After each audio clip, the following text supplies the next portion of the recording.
নমস্কার বন্ধুরা, আমার চ্যানেল অনুরাধনীতে সকলকে স্বাগত জানাই। আশা করি সবাই সুস্থ আছেন। আজ আমি তৈরি করব বাঁধাকপি মাঞ্চুরিয়ান। একঘেয়ে বাঁধাকপি রান্না না করে এভাবে মাঝে মধ্যে বাঁধাকপি মাঞ্চুরিয়ান তৈরি করবেন, ভালো লাগবে। এই রেসিপি তৈরি করার জন্য আমি বাঁধাকপি ভালোভাবে পরিষ্কার করে ধুয়ে তারপর কেটে নিয়েছি। দিয়ে দেব পরিমাণ মতো নুন, আদা রসুন বাটা। এই মাঞ্চুরিয়ানে যাতে একটু কালার আসে তার জন্য দিয়ে দেব কাশ্মীরি রেড চিলি পাউডার, তবে আপনারা ফুড কালার ব্যবহার করতে পারেন। দিয়ে দেব 2 চামচ ময়দা, 2 চামচ কর্নফ্লাওয়ার। প্রয়োজনে পরবর্তীতে আবারও কিছু পরিমাণ ময়দা ব্যবহার করব। এবারে ভালোভাবে সবগুলো একসঙ্গে মেখে নেব। বন্ধুরা, বাঁধাকপি প্রথমে ধুতে হবে, তারপর কেটে বা গ্রেট করে নিতে হবে। তা না হলে কাটার পর যদি ধোয়া হয় তাহলে বাঁধাকপির গায়ে অনেক পরিমাণ জল লেগে থাকবে আর অনেক বেশি পরিমাণ ময়দা লেগে যাবে। আমার আবারও একটু ময়দা লাগবে দিতে, 2 চামচের মতো আবারও একটু ময়দা দিয়ে দিলাম। আবারও ভালোভাবে মেখে নেব। বন্ধুরা, আমার এই রেসিপি ভালো লাগলে ভিডিওটাকে একটা লাইক করবেন, বাড়িতে ট্রাই করে কমেন্টে অবশ্যই জানাবেন আর চ্যানেলটাকে সাবস্ক্রাইব করে পাশে থাকার অনুরোধ রইল। আমার মাখানো কমপ্লিট। এবারে আমি মাঞ্চুরিয়ান বল তৈরি করে নেব।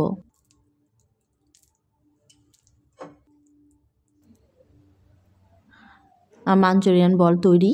এবারে আমি এগুলো ভেজে নেব। কড়াইয়ে সাদা তেল নিয়ে নিয়েছি। তেল গরম হয়ে গেলে একে একে মাঞ্চুরিয়ান বলগুলো দিয়ে দেব। বন্ধুরা, এই রেসিপিটা আমি সম্পূর্ণ ফুল আঁচেই তৈরি করব।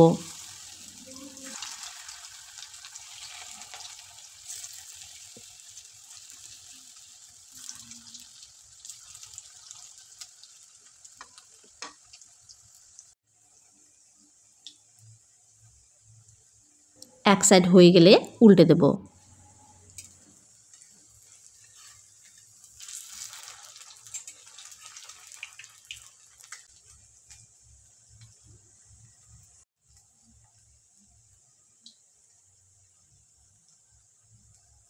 আমার ভাজানো হয়ে গেছে, এবারে তুলে নেব।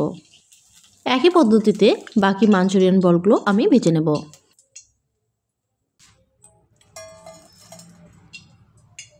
এবারে তেল কিছু পরিমাণ কমিয়ে নেব, তারপর দিয়ে দেব ছোট ছোট টুকরো করা রসুন।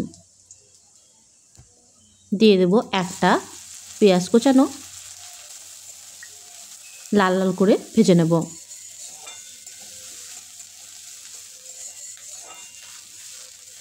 দিয়ে দেব কুচনো কাঁচা লঙ্কা,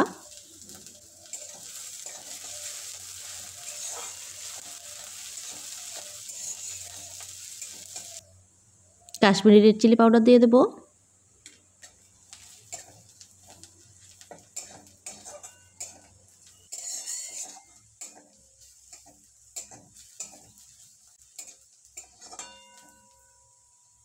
কিছুক্ষণ কষিয়ে নেওয়ার পর এবারে দিয়ে দেব 3 চামচের মতো টমেটো সস, 2 চামচ রেড চিলি সস আর 1 চামচ সয়া সস।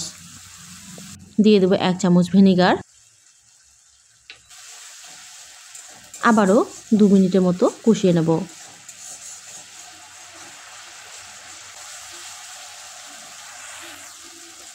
একটা বাটিতে জল নিয়েছি, এবারে এই জলে দিয়ে দেব 1 চামচের মতো কর্নফ্লাওয়ার। এই কর্নফ্লাওয়ার মেশানো জলটা দিয়ে দেব।